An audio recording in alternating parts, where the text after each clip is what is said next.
I got mentioned on H3 show, and I had no clue that that happened. And I know this is the midst of like huge drama between him and Hasan, but it doesn't even seem like it's about what it was about anymore. And the thing is, I'm gonna be honest, I check in and out of this stuff. Like, I barely check in and out, and it's just because I don't believe it is really worth that much of a time investment when I have so much other stuff to do. I have like transcripts to go through, and then maybe I'll like put something on in the background. But if I want to go learn about like the Israel-Palestine conflict, I'm gonna go like, I don't know, I'm gonna go listen to like an Israeli or a Palestinian and hear their perspective, and then I'll understand their perspective, and then I'll go like, I don't know, not listen about it through streamer drama. And that's seemingly what's happening. And I understand that it does bring more attention to the issue because there's like big personalities involved in it. But if the whole focus of it is the streamer drama and it's not the issue, then I don't really know what you're achieving. Are you educating people? Are you informing them that there is still a war going on, I guess? Because at least they know that that's where this conversation derived from. But I mean, if the focus becomes the personalities and not the topics themselves, and instead of the personalities supplementing the topic to give it a platform, then I mean, it's just for attention, isn't it? Or it's personality based. It's personalities feuding with each other, like warlords, Twitch and streaming warlords. And you know, I think the real like pinnacle of this recently was like, I heard H3's like family got called upon by CPS, like Child Protective Services, because of the conflict between Ethan, whose wife served in the IDF as a secretary, and they're Jews with a family in Israel, and a bunch of people who are in Hasan's community, and also Bad and Panada's community. Why did they get Bad and Panada involved? Once you know Bad and Panada involved, there's no like productive dialogue that's gonna go on past that point. Nobody's gonna learn in the streamer world anything of value past that point. It's just gonna get two personality, two in the dirt, two in the mud. It only goes in that direction. And so this is just like streamer warlord stuff now. We shall go after the children. And that's because his wife served in the IDF. I guess everything is okay now.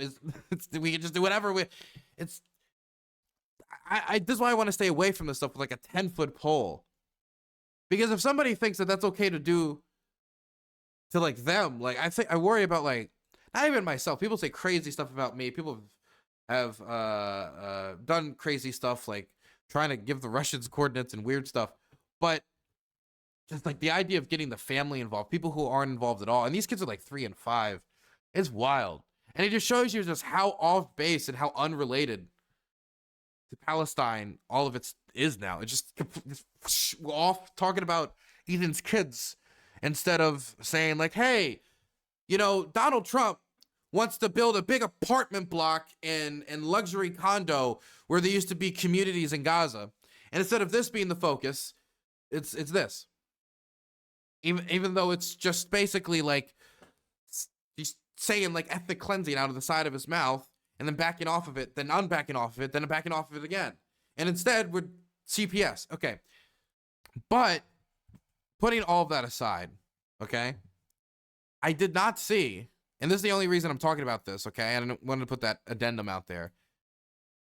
I did not see this, but apparently I was brought up by a Ukrainian that was on the H3 show. They referenced me, and specifically my interview with Ukrainians, asking them about the war and what they had to say about, Hasan's opinions on, the invasion and what needs to be done and how aid shouldn't be sent and stuff like that. And I just wanted to check this out quick because I don't get shout outs on shows like this often. Definitely not for this work. Whatever. Yeah. America will apologize to Israel for it. But yeah, no, it's such a laughable thing, dude. Oh, by the way, can I just say, another benefit of not doing streamer drama content is you don't need to listen to the voices of the people you don't like all the time. You can just be like, I hope they're with their grandma having a nice time. It's beautiful. such a It's like he can't even concede, like, okay, maybe I was a little ambitious with that. It's like, no, I am heroic. I am heroic for considering going. By the way, I maybe might still go. this man You know what confused me? Because I'm sorry, I'm already into this, but a thought comes up and immediately my brain just starts to churning. I remember Hasan talking about going to interview Palestinians, going to Palestine to go like talk to Palestinians and highlight their stories. And I remember him also talking to that, we'll call him a young man from Yemen who's associated with the Houthi movement. And at the time, people thought was like a Houthi pirate. I don't believe it was an actual pirate. There's some pictures with guns and stuff. We don't really know for sure, I think. But either way, the idea that is he wanted to platform a Yemeni voice who had been facing, you know, people in Yemen, they have been facing like horrific bombing campaign. And so he was willing to see from their perspective, from the perspective of the Yemeni person associated with the Houthis that are kidnapping civilian transport workers, working on civilian vessels unassociated with the war in Israel whatsoever. So he's willing to platform those voices. And you want to know what? I don't even think that's bad. I don't even think talking to those people are bad. I think you get an interesting conversation. It depends on how the conversation goes. I don't know if I would have asked him what, if like whether he likes Luffy, the like, what is it? One Piece, right? I was about to say One Punch Man. One Piece character. I don't know if I would have gone that route. But my point is, Hasan, or for example, this is one of the best things I think Hasan did. He interviewed, just to give Hasan a little bit of glazing, he interviewed those prisoner firefighters. I am so fascinated by their stories. I think it's great that he highlighted how little they get paid for the heroic things they do to defend communities and their public service and the problems that they face. I thought that was great. I thought it was very human. I thought he humanized them very well. But he has this standard for prisoners who might have done things like murder or crimes that, you know, would, you know, be in debt you to society. About the youngin in Yemen who's associated with the pirates kidnapping civilians. He's willing to interview Palestinians who, guess what? Some are going to have maybe cool beliefs and some are going to have some pretty problematic beliefs that are going to be out there. But there's no belief about this when it comes to Ukraine. I don't see Hasan ever platform any Ukrainians. And that ultimately, when it comes to my thing where I interviewed the Ukrainians about his beliefs, if there was, my video was listening to Ukrainians. It wasn't even necessarily critique of Hasan. But if you were to interpret it as a critique, understanding that even if I say I'm an unbiased journalist, from the moment that I choose my frame, I've chosen to focus on Hasan. I've said something by even just deciding to focus on him. If it was saying anything, it's that he needs to listen to the people of the countries that he's trying to speak so freely about the futures of. When he talks about like right sector snipers, because like some article just gets thrown in his chat and he just starts throwing stuff out there. And I mean, this type of stuff's going to happen when you stream about like news and politics, sometimes like crazy hours. His hours are insane, which is why if I was Hasan, I wouldn't do those hours. I would simply be like, I think I've said everything I want to say about politics today. Goodbye. The Ukrainian woman is part of H3. I'm sure if you reached out you could get on the show like Loner Box. Probably not now because you'll get unhinged attention. You know to keep your head down in war. Honestly, like, I don't care if I get unhinged attention. I just want to bring as much attention to what's going on in Ukraine as possible. I have original testimony about the human safari that I'd like to highlight. I have testimony of demining crews and the type of work that's going to be like in the next 80 to 90 years of clearing what is now the most mined country on the planet. Like, this is the stuff I care about. If people call me like a CIA goon or say, why aren't you glazing my favorite streamer? Please glaze them. Like, who cares, right? Okay, I get shit from artillery shells. Okay, that bothers me. This a little bit less. With that, it's like, no, I am heroic. I am heroic for considering going. By the way, I maybe might still go. This man called Dylan Burns a war pervert because he went to Ukraine to interview people there about him. He's a war pervert, dude. But he is a hero for considering going somewhere. He is gross. I forgot he said that. Dylan Burns, he went to like the front line during the war to do war journalism. without security guarantees, mind you. You know what I mean?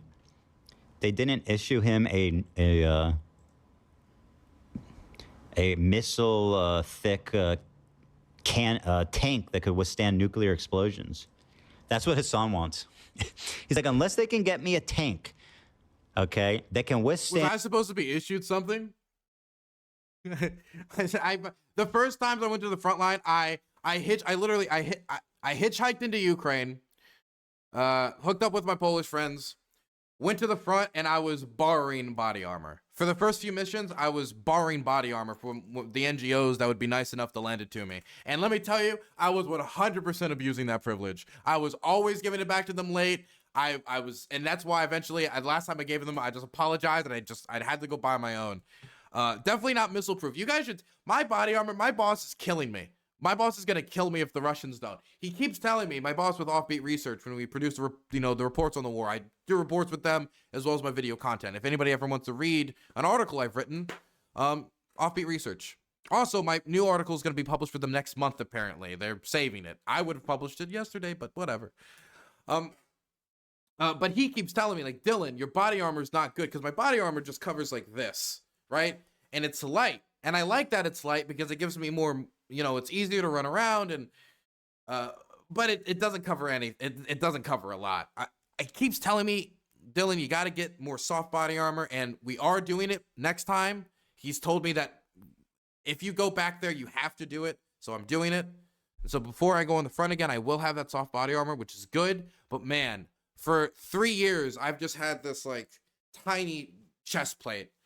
And the more I think about it, the more exposed I feel after the fact. At the moment, honestly, I felt fine. It's after the fact that I feel exposed. It's weird. And nuclear explosions, I will not be going to Gaza. He's too tall for a tank. How can we give... That might actually be true. They're very, very tight in there. But yeah, it is very tight. You have to, like, 5'8" is like perfect tanker height. If you're 5'8", man, tankers, you are desired, okay? You are desired. Okay, so what kind of a shirt? I'm 5'10", and it was hard for me to like fit in those tanks sometimes. Security assurances can we give Hasan? What can we do for him? That's the problem. Iron Man suit? Like, what can we do? Captain America, like the shield? Captain America Vibranium? Yeah. Honestly, I don't want Hasan to go to any war zone that's dangerous. I don't want to I don't want the standard to be, and okay, I met the standard, right? Of like, oh, you care about it? Why don't you go to the front line? And like, I could be like, I did it. But guess what? You know what happens when you do that? What the next standard is? Why aren't you fighting? And you want to know what? The people that I know who are fighting, what they get told? Oh, well, you're a fucking idiot. Why'd you do that? So it doesn't really matter. But all I want from Hasan is just like consistency in listening to the voices of occupied people. That's what I want. That's what I want. I don't want like, oh, I'm not going to listen to Ukrainians because of their trauma, and I don't know if they're going to be able to, analyze this rationally. I don't want excuses. I just want him to like talk to Ukrainians and listen to them. I don't want him to talk to people who went to. I don't even want him to talk to me. Fuck talking to me, okay? Like, I think I could express experiences, and I think that I could help teach some people about Ukraine or a few things. But at the end of the day, the problem with Hasan isn't that he isn't talking to just one or two people that know things about Ukraine. There needs to be like a fundamental shift in the fact that he respects Ukrainians. Not that he just respects somebody's knowledge, but that he respects that this is their country, this is their future, and you should probably listen a bit before you speak a bit. That's really it. I just think his judgment calls on jumping to conclusion on these issues and speaking over these people because it happens to not align with him. Like, it makes me think, like, what happens when there's another war like this where, the occupied people doesn't perfectly lined up with, like, the historical leftist trends of what is supposed to be aesthetically good for you to advocate for. Like the idea of saying, hey, send air defense systems to X country is not what we've been doing for the last 60, 70 years of anti-war activism, whether it be against the war on terror or XYZ. So I understand it's difficult, but like, you need to get with the times. If this happens again, we can't have like, okay, it's the third Russian invasion. What are we doing now? We need to wake up. We need to wake up. Or he just not talk about it. That would be the easiest. That'd be the easiest.